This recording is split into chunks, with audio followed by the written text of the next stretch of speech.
دوستان عزیزم درود و مهر. امروز میخوام یه مزه خونگی و اصیل بهتون آموزش بدم، بدون گوش ولی پر از طعم، هم ساده است هم مقوی و نتیجهشون یه مزه خاص میشه که هر کس امتحانش کنه طعمش یادش میمونه و مطمئنم آخر ویدیو دلتون میخواد همین الان درستش کنی. بریم که با هم دیگه طرز تهیه‌اش رو ببینیم.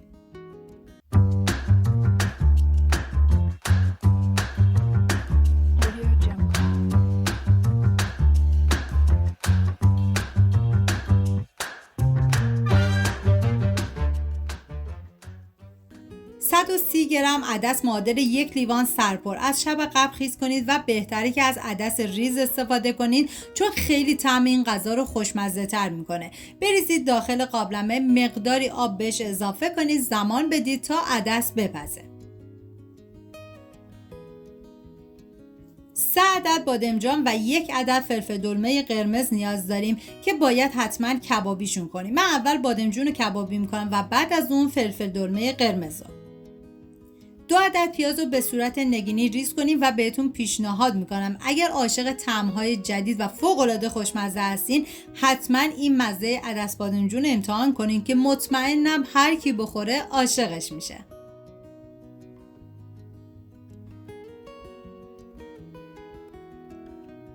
من بعد از اینکه بادمجون و فلفل دلمه رو کبابی کردم به مدت 20 دقیقه گذاشتم داخل یه ظرف دربدار. این کار باعث میشه که پوستش به راحتی جدا میشه.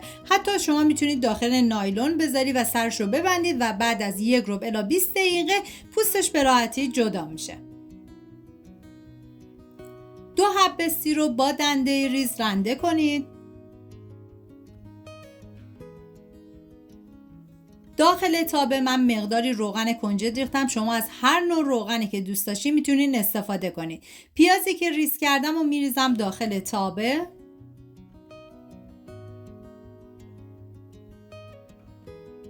هم میزنم و زمان میدم تا پیاز کمی سرخ بشه.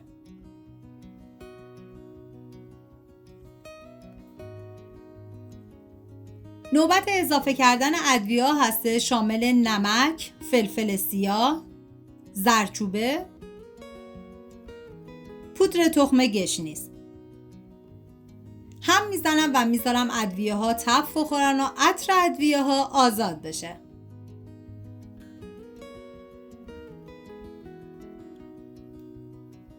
و حالا بادمجون و فلفل دلمه‌ای که کبابی کردیم و به پیاز اضافه میکنم همراه با عدس پخته شده. هم میزنم تا همه مواد با هم دیگه مخلوط بشن و میذارم به مدت 5 دقیقه با حرارت کم تف بخوره تا مزه‌ها کاملا به خورده هم برن. واقعا یه ترکیب عالی و فوق‌العاده خوشمزه. بعد از 5 دقیقه حالا با استفاده از بلندر یا اینکه میتونید از گوشبوب دستی هم استفاده کنید، باید کاملا مواد رو میکس کنید. هر لقمه از این مزه یه داستانه. عدس لطافتشو داده، بادمجون کبابی عطرشو با هم یه مزه بی‌ادعا ساختن که وقتی با نون میخورید دیگه نمیتونین ولش کنید. از بس این غذا خوشمزه است. بعد از اینکه میکس کردید هم بذارید به مدت 2 الی 3 دقیقه دیگه این مواد کاملا تف بخورن و بعد از اون دیگه زیر حرارت رو خاموش کنید، بذارید مواد کمی خنک بشه. خب ما نیاز داریم به 1 پیاله ماست موسیر که من میریزم داخل ظرف و 1 قاشق سرپر کشک نیاز داریم. سیرای رنده شده رو بهش اضافه میکنم. ادویه هم شامل نمک و فلفل سیاه و 1 قاشق غذاخوری سرپر ارده نیاز داریم.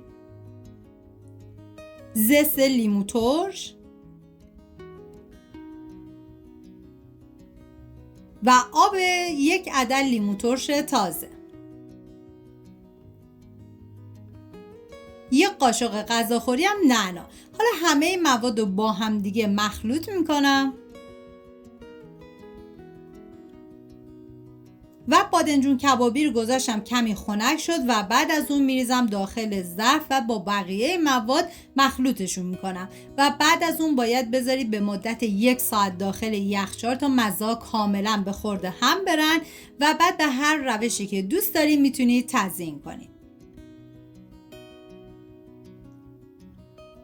و من به مدت 1 ساعت میذارم داخل یخچال. گاهی از ترکیب چیزهای ساده طعمی در میاد که مزهش هیچ وقت فراموش نمیشه. اگر از این مزه خوشتون اومده لایک و سابسکرایب یادتون نره. ممنون که تا آخر ویدیو همراه من بودید. بدرود.